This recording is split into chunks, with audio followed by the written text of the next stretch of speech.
Namaste everyone.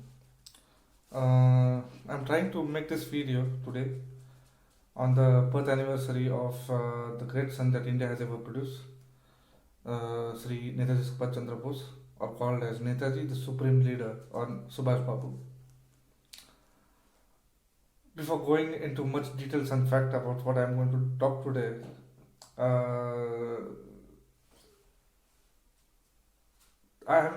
the reason why I'm making this video and the necessity for this is only that the common people should know what actually the role of Netaji Subhash Chandra Bose was in making India free, or so-called free or independent India, since we do not have any document related to independent India. But I won't go into this video today. I'll make a separate video or different parts henceforward, so that the common public or the people like you and me would like to understand the details that have been hidden from us for centuries. Now, before going into much detail, I'll first start with in 1897, on the same day, 23rd January, Netaji Subhash Chandra Bose was born. As from childhood, Netaji was a very fascinating child. I would ask you to go through different books about Netaji. I would like to, if I have to compare, then I would compare something similar to the Savarkar that we are known in Maharashtra. At the age, I guess, of 22, 23 or around 1920s, he had cleared his Indian Civil Services exam. The same period when the Khilafat movement had started.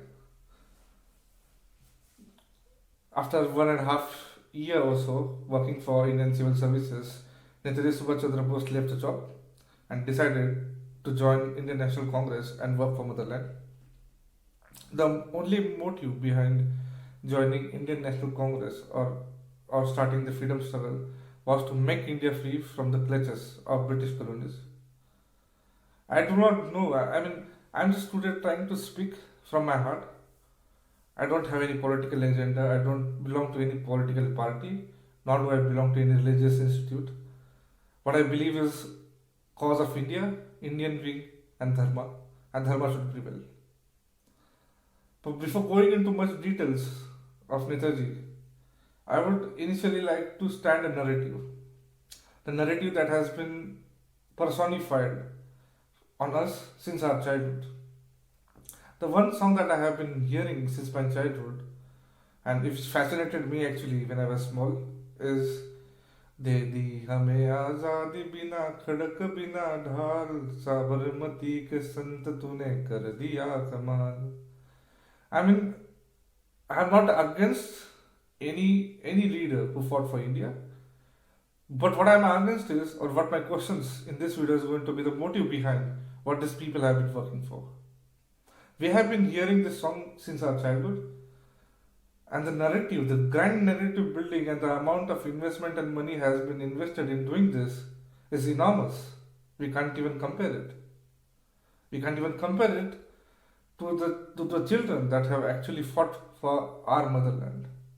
The children who gave their lives, the freedom fighters who involved whole life in getting us free. And the truth, the ultimate truth, has been hidden for last 30, 70 years, has been hidden for a century, and the current government is also doing the same thing.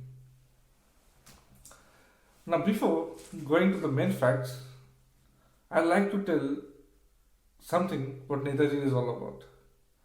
As I said, Netaji cleared his civil services exam and then joined Indian National Congress.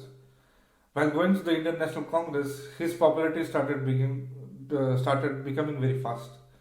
Netaji became popular among the youth. He and his dreams, his visions, and his commitment were far ahead one could ever think about. He was a very visionary person, and it was a great challenge to the persons who were in Indian National Congresses, including Gandhiji and Nehru, mostly Nehru. Now, before going to the fact of Netaji, I would like to tell you one scenario about Nehru being elected as the Supremo of Indian National Congress around 1926-27. Nehru's father, Motilal Nehru, was among the members of Indian National Congresses. At around 1925, Nehru had come to Europe, especially in Soviet Russia, and had joined the communism. He was also selected as one of the members of the Soviet Communist Party. After coming back to India, actually, Nehru wanted to make a party within Congress which could support communism. But Gandhiji had very strong opposition to it. In regards to that, his father played a game and then Gandhiji had to make him the national president of Indian National Congress. That was the first time Nehru was appointed as an Indian National Congress president. Now going to the second instance, that is around 1938-39, and due to all the efforts that Subhash Babu has done in between these years, understanding Indian National Congress, understanding the colonial mindset, understanding the people's mindset, understanding what they could do for India to make India free, and also understanding the help that they could get from outside India as well. Because there were a lot of people who had their networks out of India, including in Japan, Germany, Russia, which they had started from or before World War One. So in 39, Netaji was elected as Indian National Congress president by winning most of the counter votes, and not Nehru. While Nehru's popularity at that time was not as compared to the Netaji's. Plus, he had also lost the election. The only problem that happened with Netaji forming a cabinet was that Gandhiji started to blackmail to the people to not support Netaji and then support to Jawaharlal Nehru. In that regards, he was not able to make the cabinet. But he, as a man of choice, he as a man of his expression, he as a man of his dedication, thought that okay, if I'm not able to make this cabinet, I'll leave the position. He left the position, and then way was clear for Nehru once again. That he started a forward bloc. It's called Forward Bloc. Now it's all about communist propagandas, etc. But at that time, Forward Bloc also had started getting reputations. Around late 39, it was so that the Forward Bloc had become one of the major parties in Kolkata. Now, the problem that started around here was that Gandhiji and Nehru both had started to understand the increasing popularity of Subhash Babu was a big problem in regards to their principal funders of Ahimsa and gaining freedom and winning the minds of British colonies, which was an impossible thing. Seeing all these narrative brands from Indian National Congress and their tactics, Netaji was not happy. Netaji wanted to start a revolution against Britishers during World War II, which was started in 39, so that they leave our country and we ourselves decide the fate and destiny of our own country. Reason being, Congress had never ever agitated in the manner of revolution. Their always task was of getting power, that is dominion status. That is dominion status. I repeat it once again. Congress had never ever dreamed of getting India free. Their major value of being or taken is all about power. They wanted to have the power of India in their own hand. Understanding these conceptual ideas of Indian National Congress, Netaji decided to fight himself and to make India free from British clutches. Around 41, Netaji left Calcutta. During this period, Netaji was already in house arrest.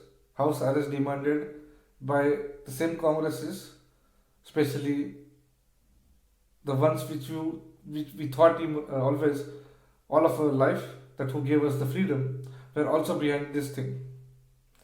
During this house arrest, Netaji made a plan and he escaped. He didn't run, he escaped.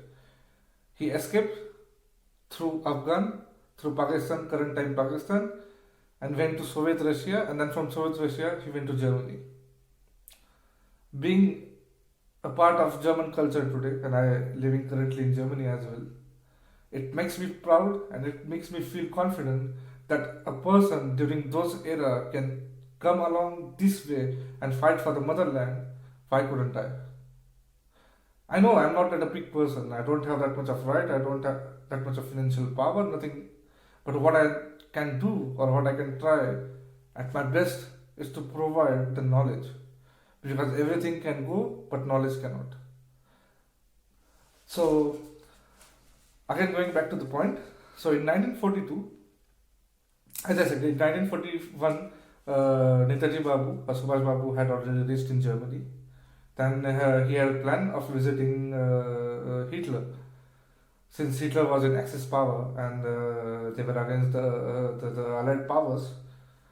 So that was the best option Netaji could have thought about.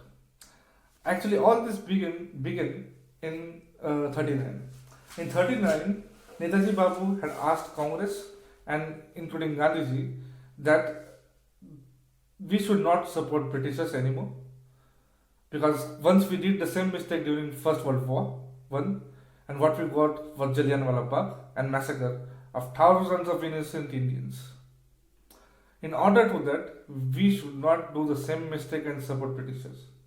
And regards to that, Gandhiji had a completely different point. Gandhiji, as usual, thought about ahimsa and said, no, we should support Britishers during this time when they need us the most. Doing this will help them to change their mind and nature and heart, and they might think of giving us the freedom, which narrative we see in current India as well, which is a fake narrative building. That is what it's called about. Actually, this all is $1 million industry. Gandhi doing Gandhi Bhakti and speaking about Gandhi and everything. I mean, I do not have personally a problem in doing that, but it's all about $1 million industry. It's like saying Gandhiji said, "Oh, Britishers, please leave the India," and Britishers thought, "Okay, this guy is good, and we will just leave the India." That was not the case. If you go through the records, enormous number of innocent Indian people have died. No one even mentions it. No one even mentions it.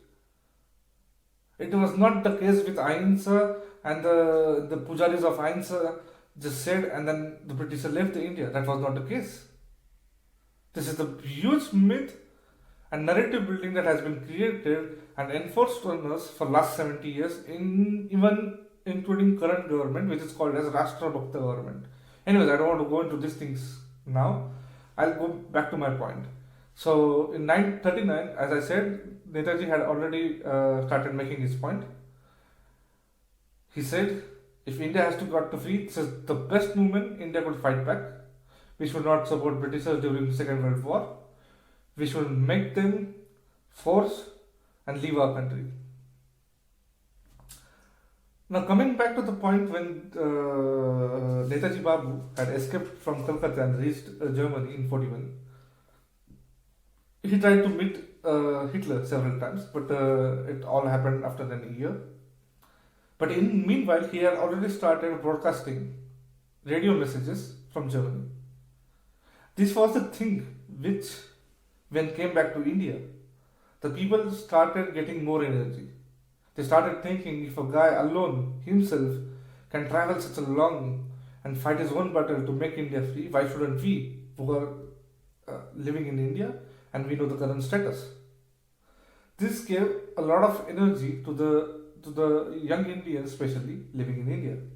Most of the people then started joining revolutionary movements. And meanwhile, Savarkar was the person who was not forcing was the wrong word, sorry, but was providing the idea to the young Indians, especially from Hindu Mahasabha,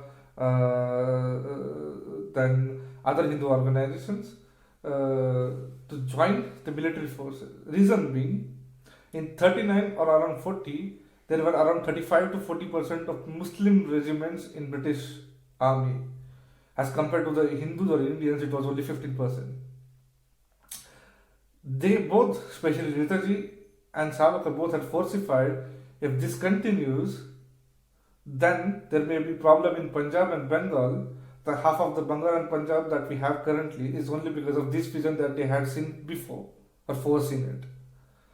So around 40, Savarkar had already started introducing and involving Indian soldiers, army, Hindus, especially youngs, get introduced to the British army and start learning the techniques of warfare.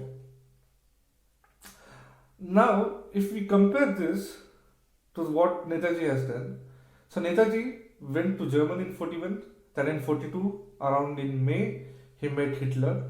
He met Hitler, as per my records and finding, only once. And I think not all the things what was discussed during that time between Hitler and Netaji were all accepted by Hitler. But nevertheless, he has already started broadcasting from German radios, which you could also find in the German archives. So the most important point in this is a sense of emotion, a sense of fighting for Mother India, a sense we could fight back had already begun in India. Because after 1857, the most important thing that the Britishers did was they crushed all the movement, all the revolutionary movement, so that they never see such a kind of mutiny or the fight for Indians' freedom once again. So the idea that Netaji used was to encourage our young youth, to encourage Indian, to make them more confident, encourage them to get involved in political statues, make them involved in the revolutionary movements what was going across India.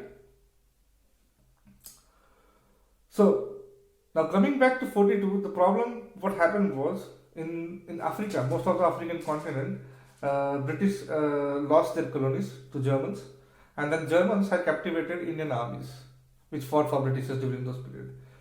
Around, if I could remember correctly, it was around 10 to 12,000 Indian army soldiers that were captivated, and almost 4,000 among them got with Netaji Subhash Chandra Bose and decided to fight for Germans against the power, especially against the Britishers.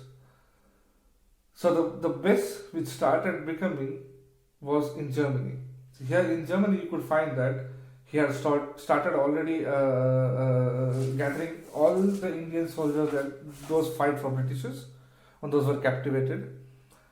The most important thing in the INA, or the Indian National Army that was made by Netaji Subhash Chandra Bose, it was beyond in religion, creed and caste. It was the army which was made only and only to fight for the freedom of India's independence, especially against the British colonies. As I have written a post today in Facebook, which you could also go through and see, where I have mentioned a lot of facts, and also I have posted some of the photographs and videos from German archives. You could see that the way Netaji has handled this issue, and then the way he gathered all Indian army soldiers captivated, which were also called POW, P-O-W, a sense to fight for our own motherland had started. The beginning of this sense was very important to make the Britishers go through our country. The Britishers did not go or left our country because of Ahimsa or any Gandhi Bhakti, not at all. That's not the case. It has been clearly mentioned by the first Prime Minister, Clement Attlee of England, or the British colonies, that we left the country only, and the only reason is Netaji Subhash Chandra Bose, and not because of Gandhi's Ahimsa. Especially when today's all the NCERT books and history books which we refer mention the Quit India movement, and the reason why the Britishers left us was the Quit India movement, but to the fact the Quit India movement not even lasted more than 3 to 4 days. All the main leaders were captured and put behind bars by the Britishers, and the movement did not even withstand 4 days. Then there were some other movements which were going on during 42, especially from Jay Prakash. This movement was really good, but a letter was written by Gandhiji to the Viceroy of then British colony that I do not associate to any of this revolution or movement that's going around India, and I apologize. It's a written fact. We have the letters. It's a written fact. Gandhiji apologized the colonial powers for starting the Quit India movement. The reason why they had to start this Quit India movement was Gandhiji had supported a movement called CWC. Now, what is CWC? CWC is a movement where the Britisher had asked India to gain a dominant status where they could rule or power the governments, but all the military powers, the military related powers, will be handled by Britishers. So when Savarkar and Netaji got the information about it, they were strongly opposed to it. Savarkar started the mass revolution movement all around India. And during those times, Netaji had already planned of creating an army which could suppress this movement of CWC. The problem that happened was, until the Second World War, where Germany lost the war completely and disastrously, Netaji had no option left but to return back to some of the countries which were fighting from 42. So in 42, when he saw the picture that German couldn't go any more further than this, he came back to Japan. Especially first he came to Singapore and then he went to Japan, where he created his own army of 60,000 people. The 60,000 army fought against the British forces in Malalai. 26,000 of those were killed. The worst thing that could happen was 2,000 of Indian National Army forces of Netaji Subhash Chandra Bose were killed near to the Bengal, a small village in Bengal where these people were kept in army camps. 2,000 people were massacred in a day by the British forces.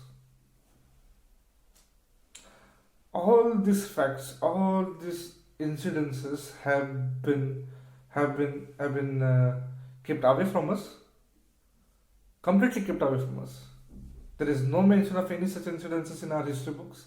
There is no mention of any such things in the NCERT books. We are not made aware of all these things.